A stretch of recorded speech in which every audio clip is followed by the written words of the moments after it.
이 새벽에 하나님의 말씀을 사모함으로 나오신 성도님들을 환영하고 축복합니다. 오늘 우리에게 주신 하나님의 말씀은 히브리서 2장 1절부터 9절까지입니다. 제가 봉독합니다. 그러므로 우리는 들은 것에 더욱 유념함으로 우리가 흘러 떠내려가지 않도록 함이 마땅하니라. 천사들을 통하여 하신 말씀이 경고하게 되어 모든 범죄함과 순종하지 아니함이 공정한 보응을 받았거든. 우리가 이같이 큰 구원을 등한히 여기면 어찌 그 보응을 피하리요. 이 구원은 처음에 주로 말씀하신 바요 들은 자들이 우리에게 확증한 바니 하나님도 표적들과 기사들과 여러 가지 능력과 및 자기의 뜻을 따라 성령이 나누어 주신 것으로서 그들과 함께 증언하셨느니라.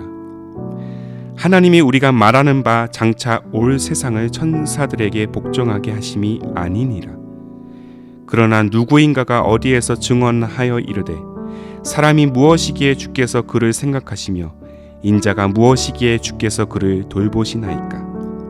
그를 잠시 동안 천사보다 못하게 하시며 영광과 존귀로 관을 씌우시며 만물을 그 발 아래에 복종하게 하셨느니라 하였으니 만물로 그에게 복종하게 하셨은즉 복종하지 않은 것이 하나도 없어야 하겠으나 지금 우리가 만물이 아직 그에게 복종하고 있는 것을 보지 못하고 오직 우리가 천사들보다 잠시 동안 못하게 하심을 입은 자 곧 죽음의 고난을 받으심으로 말미암아 영광과 존귀로 관을 쓰신 예수를 보니 이를 행하심은 하나님의 은혜로 말미암아 모든 사람을 위하여 죽음을 맛보려 하심이라. 아멘. 존 버니언의 걸작 철로역정을 보시면 신실 또는 믿음씨라는 인물이 등장합니다. 주인공 크리스천보다 먼저 천성을 향한 여정을 시작했던 인물입니다.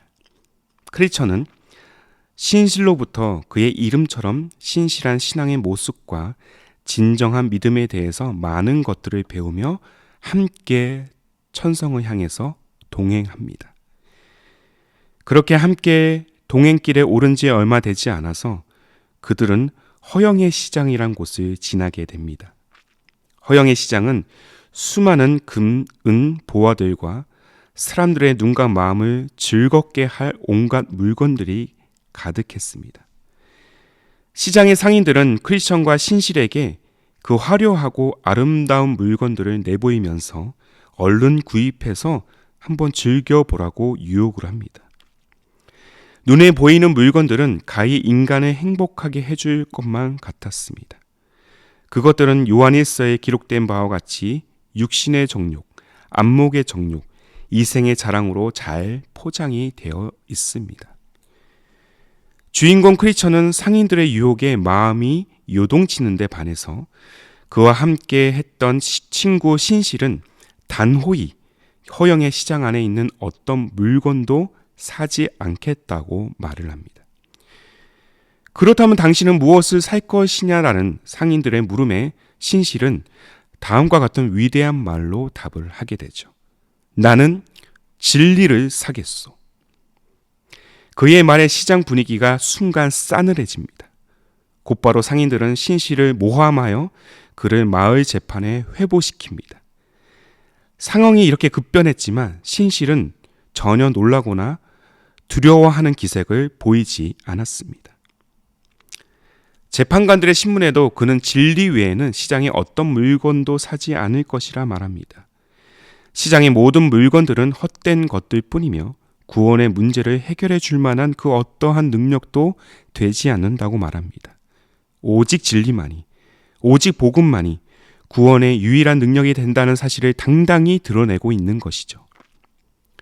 결국 신실은 시장과 상인을 모독한 대가로 죽음을 면치 못합니다.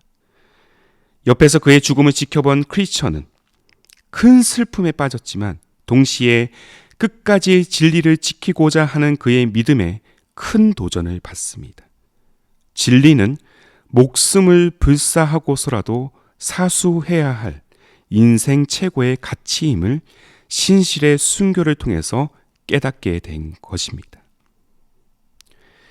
한국 교계의 대표적인 설교자 중 한 분인 이동원 목사는 아무리 좋은 물건이라도 그것을 너무 강조하면 지나친 것이 되지만 오직 복음은 아무리 강조해도 결코 지나치지 않다고 말합니다. 더 나아가 그리스도인의 가장 큰 무기는 복음이며 그리스도인이 영적 전쟁에서 이기도록 목회자와 설교자는 늘 복음을 강조하고 반복해서 복음을 가르치며 전해야 한다고 말합니다. 복음은 모든 이들의 구원이 되는 하나님의 능력이기 때문입니다. 때문에 그리스도인은 복음을 늘 사수해야 합니다. 우리 신앙의 복음의 뿌리를 든든히 내려야 한다는 것이죠. 복음의 뿌리를 든든히 내린다면 어떠한 상황 속에서도 우리의 믿음은 흔들리지 않을 것입니다. 오늘 본문에서 히브리서 수신자들은 일찍이 하나님의 진리를 들었지만 율법에 매인 유대 지도자들의 거짓 가르침에 그들의 신앙은 매우 흔들리고 있습니다. 어제 본문을 통해서도 언급해 드렸던 바와 같이 심지어 그들 중에 믿음의 경주에서 이탈하는 그리스도인들이 등장합니다. 우리 신앙 여정에서도 믿음의 확신이 없어 방황하며 끝내 교회를 떠나는 자들을 종종 목격했던 것과 같이 말이죠. 다양한 이유들이 있지만 문제는 복음에 대한 분명한 확신이 없는 데서 이러한 현상들이 드러나는 것입니다. 그래서 히브리서 기자는 1절과 또 3절을 통해서 하나님의 진리가 그들의 마음에 그냥 흘려보내지 말고 하나님께서 선사하신 큰 구원을 또한 등한히 여기지 말라고 경고하고 있습니다. 큰 구원, 곧 신앙의 근간이 되는 복음의 원리를 너무 가볍게 여기려 하는 연약한 그리스도인들이 가진 내면의 상태를 히브리서 기자는 간파하고 있다는 것이죠. 자, 본문 3절의 말씀입니다. 우리가 이같이 큰 구원을 등한히 여기면 어찌 그 보응을 피하리요. 이 구원은 처음에 주로 말씀하신 바요. 들은 자들이 우리에게 확증한 바니. 복음은 주님께서 말씀하신 바를 들은 제자들이 이후 세대들에게 확증하여 지금까지 살아있는 진리로 내려온 것입니다. 여기서 확증했다는 것을 헬라 원어로 살펴보면 흔들리지 않는 진리라고 표현되고 있습니다. 결코 흔들리지 않는 진리, 변하지 않는 진리. 이 진리가 무엇입니까? 바로 우리 구원을 위한 예수 그리스도의 십자가의 은혜인 줄로 믿습니다. 앞서 언급한 바와 같이 이 십자가의 복음이 우리에게 확실한 진리로 큰 구원으로 뿌리내리면 어떠한 세파에도 어떠한 공격과 핍박에도 우리 믿음은 결코 흔들리지 않을 것입니다.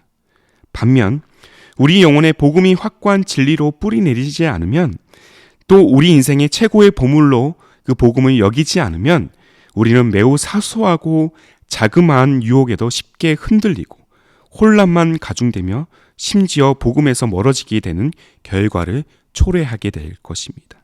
사랑하는 성도 여러분, 기독교 신앙은 우리에게 주어진 이 복음에 대한 확신에서 시작되어야 합니다. 확고한 신뢰. 이는 결코 흔들리지 않는 신뢰를 말하는 것입니다.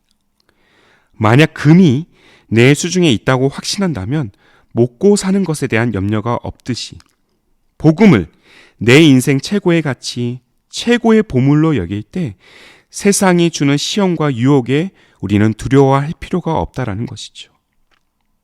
여전히 현실은 나아지지 않았지만 복음은 이 보이는 현실을 넘어서 영원한 삶을 우리에게 보장해 주기 때문입니다. 한 걸음 더 나아가 복음이 우리 인생 최고의 보물이 될 수 있는 근거는 예수께서 하늘의 모든 권세를 내려놓으시고 천사들보다 낮아지셔서 모든 영혼들을 위하여 죽임을 당하신 그 희생과 사랑의 역사이기 때문입니다. 본문 9절의 말씀입니다. 오직 우리가 천사들보다 잠시 동안 못하게 하심을 입은 자, 곧 죽음의 고난 받으심으로 말미암아 영광과 존귀로 관을 쓰신 예수를 보니 이를 행하심은 하나님의 은혜로 말미암아 모든 사람을 위하여 죽음을 맛보려 하심이라. 믿으십니까? 우리가 져야 할 죄의 짐을 대신 지시고 십자가에 못 박히신 예수 그리스도의 은혜, 이렇게 값없이 주신 은혜로 말미암아 구원의 길로 나아갈 수 있다는 사실 자체가 우리의 인생의 큰 보물인 것입니다. 복음은 세상 그 어떤 보화와도 비교할 수 없는 가장 고귀한 보물임을 끊임없이 우리는 고백해야 될 줄로 믿습니다. 혹 지금 나의 영혼이 삶의 현장에서 일어나는 여러 문제들, 예기치 못한 고난으로 인해서 믿음이 흔들리고 있다면 다시 복음의 가치를, 다시 복음이 인생 최고의 보물임을 우리 내면에 새기시기를 바랍니다. 그리고 복음을 앞세우시기를 바랍니다. 우리는 예수 그리스도의 이름의 능력으로 사는 자들입니다. 구원의 이름, 치유의 이름, 능력의 이름 대신 예수 그리스도를 지금 붙드십시오. 거친 풍파에도 우리가 복음을 붙들 때 주님은 우리에게 이렇게 말씀하실 것입니다. 안심하라, 내니 두려워 말라. 그가 대신 징계를 받음으로 우리는 평화를 누릴 수 있고, 그가 대신 채찍을 맞음으로 우리는 나음을 입게 되었습니다. 주님이 우리를 위하여 그 모든 시험과 유혹을 감내하셨던 것이죠. 그리고 우리에게 우리가 감당치 못할 시험 당함을 허락하지 않는다고 말씀하셨습니다. 그러므로 주님이 우리의 모든 고난과 슬픔, 고통을 대신 짊어지시고 우리를 영원한 승리의 길로 인도하신다는 그 사실을 신뢰하십시오. 그만큼 복음은 죽음의 권세를 훨씬 뛰어넘는 위대한 능력이기 때문입니다. 오늘 이 사실을 기억하며 우리 인생의 최고의 보물, 영원한 가치인 복음을 붙들어 오늘도 승리의 삶, 신실의 삶으로 나아가는 우리 모두가 되기를 주님의 이름으로 축복합니다. 기도하겠습니다. 헤아릴 수 없는 희생과 용서로 우리를 품으시고 구원의 길로 이끄시는 하나님 아버지, 한량없는 은혜로 우리에게 큰 구원, 놀라운 복음을 선물로 주셨지만 때때로 우리는 그 선물을 너무 작은 가치로 여길 때가 많음을 고백합니다. 우리 모두가 오늘 주신 이 말씀을 온전히 깨달아 큰 구원의 은혜를 등한히 여기지 않고 복음의 뿌리를 다시 내리는 견고한 믿음의 여정으로 우리를 인도하옵소서.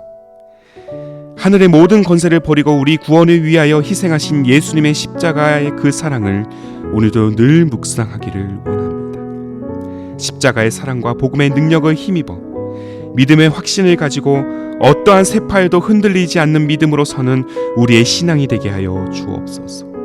무엇보다 우리의 인생이, 우리의 가정이, 우리의 교회가 복음의 능력으로 무장되기를 원합니다. 그렇게 복음으로 승리하는 우리 모두가 되기를 소망하며 참 구원의 능력이 되시는 우리 주님 예수님의 이름으로 기도하옵나이다. 아멘. 오늘도 주신 말씀에 따라 두 가지 기도 제목을 붙들고 함께 기도하기를 원합니다. 먼저는 복음이 우리의 참 능력이 된다는 사실을 고백하며 삶의 모든 영역에 복음의 뿌리를 내리는 견고한 신앙으로 우리 모두가 다시 서게 하옵소서.